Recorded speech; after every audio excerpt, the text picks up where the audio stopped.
أثارت نجمة بوليود المغربية نورة فتحي جدل كبير جدا في الساعات الأخيرة، وده بعد ما قدمت هدية لرئيس الفيفا والاتحاد الدولي لكرة القدم السويسري جياني أنفانتينو، وذلك كرسالة شكر ليه.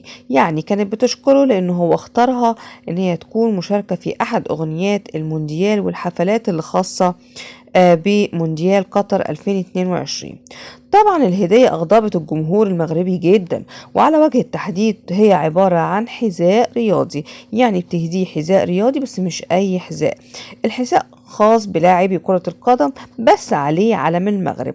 يعني قدمت علم المغرب هدية لرئيس الفيفا السويسري عشان يلبسه في رجليه.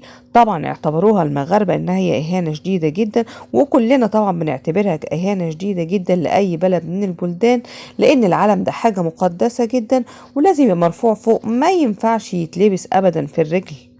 اما بقى جياني انفانتينو عبر حسابه الرسمي على انستجرام فكان مبسوط جدا ونزل صور نورة فتحي وهي شايلة الحذاء وهو شايل الفردة التانية اللي اهدتها له. وقال كمان: لقد كان من دواعي سروري أن أرى كيف تألق كل من المغرب وكرواتيا في هذا المونديال. أبارك لكل البلدين ومشجعوهم على هذه البطولة الرائعة.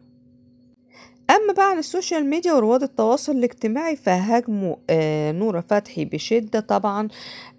خاصة المغاربة هاجموها بشدة واعتبروا أن هذه الهدية هدية مسيئة لأنها تحمل علم المغرب على حذاء، وهذا ما يدعو لإهانة علم بلدهم.